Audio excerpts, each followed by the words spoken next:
Okay. Hello. So this is the next session in continuation to store management that you've been doing. In the last session, I had said that we'll be continuing with what all reports are required in the retail services sector. हमने पिछले sessions में discuss किया था कि retail services sector में कौन कौन सी ऐसी रिपोर्ट्स हैं जो हमें बनानी पड़ती हैं या जिनका जो आपको चाहिए होंगी जब आप एनालिसिस करेंगे स्टोर मैनेजमेंट की बात की जाए तो। और पहला यूनिट आपका चल रहा है which is store sales and distributorship. ठीक है। So जैसा आप स्लाइड पे देख पा रहे हैं, reporting and analytics are essential to any retailer because they tell you exactly what's going on in your business. हम पिछले सेशंस में समझ चुके हैं कि रिपोर्ट्स बहुत ज्यादा इंपॉर्टेंट होती हैं। वो आपको ये बताती हैं कि आपके बिजनेस में चल क्या रहा है, what is actually going on in your business. जब तक कि आपको रिपोर्ट्स नहीं मालूम होंगी ना तो आपको पास्ट मालूम रहेगा कि पास्ट में कितनी सेल हुई कितनी नहीं, किसी स्टोर पे कितना स्टॉक अवेलेबल है कितना नहीं अवेलेबल है, राइट। और ना ही आपको ये मालूम रहेगा कि आपको स्टॉक जो है उसको मैनेज कैसे करना है, आपको कौन सी चीजें ज्यादा प्रोड्यूस करनी है, कौन सी चीजें कम प्रोड्यूस करनी है, वो सब चीजें भी आपको मालूम नहीं रहेंगी। ठीक है। सो आपके लिए बड़ा जरूरी रहता है कि आपको ये मालूम रहे कि डेटा, और वो भी एग्जैक्ट और करेक्ट डेटा आपके स्टोर्स का या आपके बिजनेस का, कल को अगर आप बिजनेस करते हैं तो वो जानना आपके लिए बहुत जरूरी है और उस पर एनालाइज करना आपके लिए बहुत जरूरी है, जिसमें रिपोर्ट्स आपकी हेल्प करती हैं। ठीक है। Analyzing your data correctly enables you to make well-informed decisions around things like stock ordering, promotions, staffing, among other things. ना ही केवल ये आपको ये बताता है कि आपको स्टॉक कितना ऑर्डर करना है, कौन सा स्टॉक ऑर्डर करना है, कितना स्टॉक मैन्युफैक्चर करना है, कौन से एसकेयू का करना है, कौन से एसकेयू का नहीं करना, लेकिन ये आपको प्रमोशंस में भी हेल्प करता है। तो आपको मालूम रहता है कि जो स्टॉक आपका रन नहीं कर रहा, जो स्टॉक सेल नहीं हो रहा, जो एक डेड स्टॉक है आपके लिए, जो फंसा हुआ है स्टॉक, वो आप दोबारा मैन्युफैक्चर नहीं करेंगे, पहली बात। ना ही आप उसकी प्रमोशंस पे या उसकी एडवर्टाइजमेंट पे, प्रमोशंस होता है आप किसी भी तरीके से अपने प्रोडक्ट को बढ़ावा देने की कोशिश कर रहे हैं या प्रमोट करने की कोशिश कर रहे हैं, उसके बारे में लोगों को बताने की कोशिश कर रहे हैं, चाहे वो एडवर्टाइजमेंट के थ्रू हो, चाहे वो सोशल मीडिया के थ्रू हो, प्रिंट मीडिया के थ्रू हो, कैसे भी हो, तो आप उस प्रोडक्ट पे प्रमोशंस नहीं करते जो प्रोडक्ट डेड है आपके लिए। ठीक है। या जो एसकेयू पर्टिकुलर डेड है आपके लिए, जो मूवी नहीं हो रहा, जो सेल नहीं हो रहा, आप उसमें एडवर्टाइजमेंट पे पैसा खर्च नहीं करेंगे। तो आपकी रिपोर्ट्स आपको ये भी बताती हैं कि कौन सी चीज पे आपको पैसा खर्च करना है। स्टॉक ऑर्डरिंग की बात की जाए तो, प्रमोशंस की बात की जाए तो, and at the same time for staffing भी कैसे रखनी है। मतलब जो स्टोर पे आपके ज्यादा सेल हो रहा है सामान, वहां पे आपको ज्यादा स्टाफ की जरूरत है, या एक पर्टिकुलर स्टोर जहां पे सेल ही नहीं हो रहा सामान, वहां पे आपको स्टाफ की जरूरत है। ठीक है। Among other things. हाउएवर, अब नेक्स्ट पॉइंट पे जा रहे हैं। However, having too much data or worse, looking at the wrong information can lead to mishaps, overwhelm, and a lot of business headaches. That's why it's important to run reports for your retail stores. मतलब बहुत ज्यादा data होना आपके पास, पहली बात और पहली गलती। ठीक है। और वर्स्ट सिनेरियो या खराब से खराब सिचुएशन में आपके पास रॉन्ग जानकारी, मतलब गलत इंफॉर्मेशन, रॉन्ग इंफॉर्मेशन पहुंचना। ठीक है। ये मिसअप लीड करती है। मिसअप मतलब कोई भी ऐसी गलत इंफॉर्मेशन या गलत डिसीजंस जो है उसको लीड करती है। ओवरवेलमिंग सिचुएशन हो जाती है, बड़ी कंफ्यूजिंग सिचुएशन हो जाती है, क्योंकि आपके डिसीजंस जो हैं वो भी गलत होने शुरू हो जाते हैं। रीजन ये होता है कि आपके पास एक तो डेटा बहुत ज्यादा होता है, दूसरा आपके पास डेटा गलत होता है। ठीक है।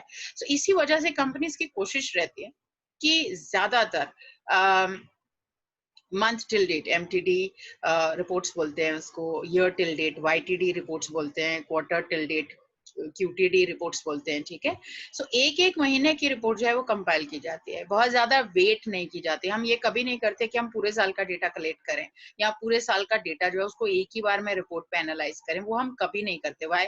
बिकॉज पूरे साल का डेटा बहुत ज्यादा हो जाता है हमारे लिए एनालाइज करना। ना ही हम क्वार्टरली करते हैं, 3 महीने का भी हम नहीं करते, हम मंथली डेटा जो है उसको कलेक्ट करते हैं, उसके बाद क्वार्टरली एनालिसिस करते हैं। अच्छा, क्वार्टर 1 में फाइनेंशियल ईयर अगर आपका अप्रैल से शुरू होता है जैसे, तो अप्रैल में जून में पहला क्वार्टर हो गया। ठीक है। जून जुलाई अगस्त सितंबर दूसरा क्वार्टर हो गया। तो क्वार्टर 1, क्वार्टर 2, क्वार्टर 3, क्वार्टर 4 में आप 4 भागों में अपने साल को बांट के रखते हैं और क्वार्टरली रिपोर्ट्स को एनालाइज करते हैं, और आप, ताकि आपको ये पता रहे कि आपने पिछले साल में फॉर एग्जाम्पल सेम क्वार्टर में कैसा परफॉर्म किया था, सेल्स की बात की जाए तो। ठीक है।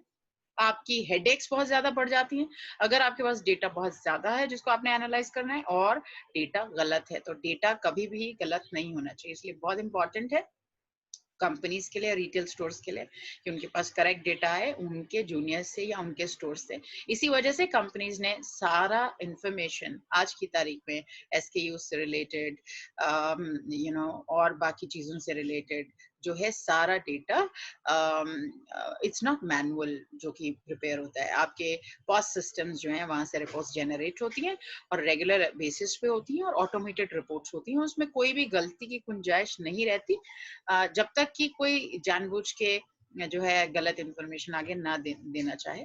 उसके लिए भी कंपनीज के प्रोसेसेस जो हैं वो प्लेस में रहते हैं।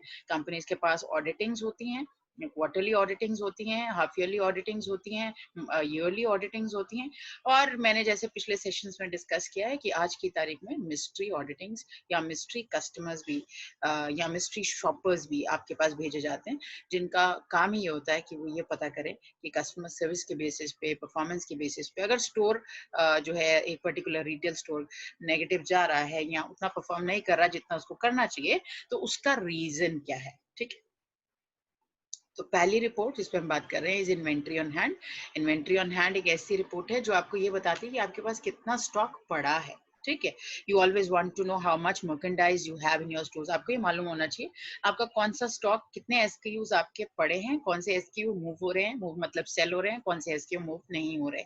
ठीक है, if there is a report that you should run regularly, it should be this one. कोई एक रिपोर्ट जो आपको हमेशा देखनी चाहिए अगर आपको सिस्टम में राइज करना है और आपको सरवाइव करना है रिटेल सेक्टर में, तो वो है इन्वेंट्री ऑन हैंड। आपको मालूम होना चाहिए आपके पास इन्वेंट्री ऑन हैंड क्या है, स्पेशली जो आपके एसक्यूज बहुत ज्यादा सेल होते हैं। आपको टिप्स पे नहीं हो सकती चीजें। आपको आपके पास अगर एसक्यूज बहुत ज्यादा हैं एक स्टोर में, for example you have 500 SKUs जो एक ही स्टोर में हैं, आपके टॉयज हो सकते हैं, आप अगर हेमले में आपने काम किया होगा तो बहुत ज्यादा एसक्यूज होंगे। अगर आप एफएमसीजी प्रोडक्ट्स में या उस प्रोडक्ट लाइन में काम कर रहे हैं तो एसक्यूज बहुत ज्यादा होंगे। तो आपके टिप्स पे नहीं हो सकती, हाँ, लेकिन आपको ये जरूर मालूम होना चाहिए कि आपके पास वो रिपोर्ट जरूर हैंडी होनी चाहिए। वो रिपोर्ट हमेशा आपके पास होनी चाहिए। आपको मालूम होना चाहिए कौन सा मर्केंडाइज कितना बचा है, कितना सेल होता है, और आप रीजंस में भी जाने की कोशिश करिए कि क्यों वो ज्यादा सेल हो रहा है या एक पर्टिकुलर एसकेयू क्यों कम सेल हो रहा है। योर इन्वेंट्री ऑन हैंड जो सेकंड पॉइंट है स्क्रीन पे, your inventory on hand report should show how many product units you have in each store. आपका इन्वेंट्री ऑन हैंड आपको ये बता देगा। फॉर एग्जाम्पल, पास में भी हमने डिस्कस किया, अगर आप ऑपरेशंस में चले जाते हैं, स्टोर ऑपरेशंस में, और आप राइज कर जाते हैं लैडर, आप जो है 4-5 साल बाद आप ऑपरेशंस मैनेजर बन जाते हैं और आपके अंडर अगर 6 स्टोर हैं, ठीक है, तो आपको 6 के 6 स्टोर मालूम होने चाहिए कि उन पे कितना स्टॉक पड़ा है, कौन सा पड़ा है, कौन सा सेल हो रहा है, कौन सा सेल नहीं हो रहा है। ठीक है, how many products units you have in each store as well as the current stock value। Second point की बात हो रही है, तो करंट स्टॉक वैल्यू भी कितनी है, मतलब आपके पास एक स्टोर में कितने करोड़ का, कितने लाख का स्टॉक पड़ा है। ठीक है, दूसरी बात जो आपको बहुत इंपॉर्टेंटली मालूम होनी चाहिए वो ये कि कितने लाख का स्टोर जो स्टॉक है वो मूव नहीं कर रहा, because that is going to be a dead stock for you. अगर वो सेल नहीं हो रहा आपके लिए प्रॉब्लम वाली सिचुएशन है, और उस पे कंपनीज को डिसाइड करना पड़ता है, या तो वो सेल लगाती हैं या किसी तरीके से उसको प्रमोट करने की कोशिश करती हैं product. That information tells you how much capital you have in your inventory। आपको ये चीज, ये इन्वेंट्री इन हैंड की रिपोर्ट ये भी बता देती है कि आपके पास कैपिटल कितना इन्वेस्टेड है इन्वेंट्री में। मतलब कैपिटल मतलब पैसा, कितना पैसा आपका इन्वेंट्री में, इन्वेंट्री मतलब स्टॉक, स्टॉक में इन्वेस्टेड है, लगा हुआ है, कितना पैसा आपका स्टॉक में लगा हुआ है। which in turn can help you which in turn can help you with your financial plans and forecast। जो आपको ये भी हेल्प करता है कि आपके फाइनेंशियल प्लान मूविंग फॉरवर्ड क्या हो, और आप के जो फोरकास्ट है सेल्स को लेके या इन्वेंट्री को लेके वो क्या हो, आपको कब रीस्टॉक करना पड़ेगा। ठीक है, ये सब चीजें आपको पता चल जाती हैं। रिपोर्ट्स अगर करेक्ट होंगी, तो मैं बार बार बोल रही हूँ डेटा करेक्ट होना चाहिए और डेटा बहुत ज्यादा नहीं होना चाहिए। For example, knowing how much capital you have tied up in stock, current stock value is quite handy when you are budgeting for the next season। ये बहुत इंपॉर्टेंट है, आपको ये पता होना चाहिए कि करंट में आपका कैपिटल में, इन्वेंट्री में कितना पैसा या स्टॉक में कितना पैसा लगा हुआ, तो आपको ये पता रहता है कि नेक्स्ट सीजन में आपको कितना स्टॉक जो है उसमें पैसा लगाना पड़ेगा, स्टॉक में कितना आपको पैसा लगाना पड़ेगा नेक्स्ट सीजन में भी। सो फॉर एग्जांपल आपके 6 स्टोर्स में 6 करोड़ का स्टॉक पड़ा हुआ है और आपको मालूम है वो चर्न भी हो रहा है, वो सेल भी हो रहा है, ठीक है। और पिछले साल भी पूरा पूरा का पूरा सेल हो गया था, 5.5 करोड़ के आसपास जो है आपने सेल्स किए थे। इस साल आपने 6 करोड़ का जो है स्टॉक रखा हुआ है और वो सेल भी हो रहा है, आप ऑलमोस्ट 5.6 करोड़ के आसपास पहुंच चुके हैं। तो आपको मालूम है कि पिछले साल से आप ज्यादा सेल्स कर रहे हैं, सो आप नेक्स्ट ईयर का भी फोरकास्टिंग उसी हिसाब से करेंगे, ठीक है, स्टॉक की जहां तक बात रहेगी। नेक्स्ट स्लाइड पे जा रहे हैं हम।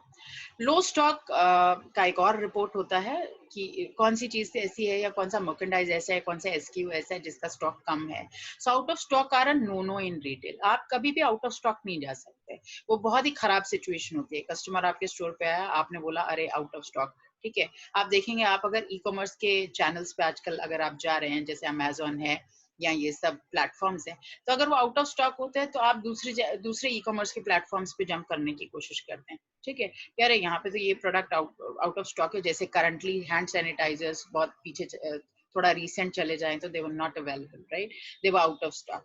तो बड़ा एक पैनिकिंग सा सिचुएशन हो जाता है कस्टमर्स के लिए अगर ऐसी चीज होती है। तो वो दूसरे जो है वेंडर्स या दूसरे जो ई कॉमर्स के प्लेटफॉर्म्स है उन पे जंप करते हैं, वहां से बाय करने की कोशिश करते हैं। तो आपको अगर अपने कस्टमर्स लूज नहीं करने, एक ऑफ सिचुएशन की बात छोड़ दी जाए, जैसे ये तो इमरजेंसी एक सिचुएशन थी कि हैंड सैनिटाइजर्स बहुत ज्यादा अचानक से डिमांड में चले गए और उतने स्टॉक अवेलेबल नहीं थे। लेकिन जनरली बात की जाए तो आपके पास ये ऐसी सिचुएशन कभी नहीं आनी चाहिए कि आपके पास कोई चीज स्टॉक में ना हो।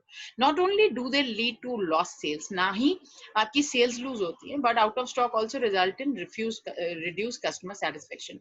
कस्टमर सेटिस्फेक्शन भी कम होती है इन चीजों से, कस्टमर के ऊपर गलत इंप्रेशन पड़ता है। फॉर एग्जाम्पल, कस्टमर आपके स्टोर में किसी के वर्ड ऑफ माउथ पे आया, किसी के कहने पे आया, उन्होंने बोला इस स्टोर में जाइए प्लीज, सुभाष नगर जाइए या रजौरी गार्डन जाइए या आप साउथ एक्स जाइए, वहां पे ही आपको मार्क्स एंड स्पेंसर के स्टोर में ये प्रोडक्ट अवेलेबल होगा। और वो कस्टमर्स जो है वो स्पेसिफिकली वही प्रोडक्ट दिखता हुआ फॉर एग्जांपल स्टोर में दाखिल हुआ, लेकिन वहां पे आउट ऑफ स्टॉक था, तो उसके ऊपर इंप्रेशन बहुत खराब जाएगा, वो वापस नहीं आएगा शायद, या वो दूसरे स्टोर पे स्विच करने की कोशिश करेगा, कॉम्पिटिशन के पास जाएगा वो। सेकेंड पॉइंट की बात हो रही है अभी जो स्क्रीन पे है, prevent that bye regularly generating stock reports that display items that are running low, but for best results set a reorder point for your products. Very very important, reorder point, ये इस point पे हम discuss कर रहे हैं। तो ये जो लो स्टॉक की रिपोर्ट है, ये आपको हमेशा ये बता देती है कि कौन सा एक पर्टिकुलर एसकेयू है, स्टॉक कीपिंग यूनिट है, कौन सा एक पर्टिकुलर प्रोडक्ट है जो आपके स्टोर में लो जा रहा है और जिसको आपको रीस्टॉक करने की या रीऑर्डर करने की जरूरत है। और रीऑर्डर पॉइंट क्या होता है? रीऑर्डर पॉइंट वो पॉइंट होता है या वो महीने का एक वो दिन होता है जब हम रीऑर्डर करते हैं। हर प्रोडक्ट लाइन में, चाहे वो मैकडोनल्ड्स हो, चाहे वो फूड से रिलेटेड हो, चाहे वो एक्सेसरीज रिटेल हो, चाहे वो फैशन रिटेल हो, चाहे वो शूज रिटेल हो, you know it can be any format of retail, आपका हमेशा एक जो है रीऑर्डरिंग पॉइंट होता है। आपको मालूम होता है कि मुझे महीने में इस वक्त तो रीऑर्डर करना ही है, और ये एक प्लान होता है कंपनीज का। आप अगर 15 दिन पहले रीऑर्डर करेंगे तो आने के लिए भी उसमें टाइम लगेगा, वो बाय ट्रांसपोर्ट आएगा, कहीं से मैन्युफैक्चरिंग वेयर हाउस से कहीं से निकलेगा, उसको हो सकता है 1 हफ्ता लगे आप तक पहुंचने में, और आपका तो हम उतना टाइम लेके हमेशा चलते हैं ताकि हमारी सेल्स लूज नहीं हो। और ये सब चीजों में कौन हेल्प करता है? हमारी रिपोर्ट्स हेल्प करती हैं। लुकिंग एट लो स्टॉक, हम थर्ड पॉइंट पे आ रहे हैं। Looking at low stock reports on a regular basis can also enable you to spot patterns around which products are constantly running low. तो आपकी लो stock report हमेशा आपको ये भी बता देती है कि क्या पैटर्न है, स्पॉट पैटर्न क्या है, मतलब कौन से ऐसे प्रोडक्ट लाइन है, कौन सी ऐसी प्रोडक्ट कैटेगरी है जो लो रन कर रही है, जो बहुत ज्यादा जो है वो चर्न आउट हो रही है। आपने अगर रिसेंट देखा होगा तो फॉरेन कंट्रीज की वीडियोस आ रही थी कि लोगों ने टॉयलेट पेपर्स जो है उनको ही स्टॉक करना शुरू कर दिया था घर में, out of curiosity, out of an anxiety and fear, right. So ये रिपोर्ट्स आपको ये भी बता देती हैं कि पैटर्न क्या है, डिमांड का पैटर्न क्या जा रहा है, और उसी हिसाब से मैन्युफैक्चरिंग भी बैकएंड में कितनी बढ़नी चाहिए। If a particular product is always showing on this report, for instance, that could indicate the need to increase your order quantities. So अगर आपकी सेल भी एक पर्टिकुलर प्रोडक्ट लाइन की एसकेप की ज्यादा हो रही है, तो आप उसकी ऑर्डर क्वांटिटी भी बढ़ा देते हैं। तो फॉर एग्जांपल अगर आप एक मैकडॉनल्ड का स्टोर हैंडल कर रहे हैं, या आपने कल को फ्रेंचाइजी बाय कर लिया मैकडॉनल्ड का, ठीक है, आपने सोचा मैं अपना बिजनेस करूंगा और मैं फ्रेंचाइजी जो है यहाँ से डील करूंगा, तो आपकी टीम को और आपको ये हमेशा मालूम होना चाहिए कि कौन से बर्गर्स ऐसे हैं जो बहुत ज्यादा सेल हो रहे हैं, और अगर उनकी डिमांड बढ़ी है, तो पिछले महीने जो है वो ज्यादा सेल हुए थे, और आपने पिछले पिछले महीने जितना ही रीऑर्डर किया, मतलब आपने 1000 बर्गर्स मंगवाए, बंस मंगवाए, और पिछली बार भी और इस बार भी अपने 1000 ही मंगवाए, हालांकि आपकी सेल बढ़ी है, तो आप गलत डिसाइड कर रहे हैं, राइट? आपको अपनी सेल के हिसाब से अपनी ऑर्डरिंग क्वांटिटी को भी इंक्रीज करना पड़ता है। इसी के साथ मैं ये सेशन खत्म कर रही हूँ। अगले सेशन में हम प्रोडक्ट परफॉर्मेंस रिपोर्ट इस पे बात करने वाले हैं, और बाकी कुछ रिपोर्ट्स पे बात करने वाले हैं जो स्टोर मैनेजमेंट में बहुत इंपॉर्टेंट है आप लोगों के लिए।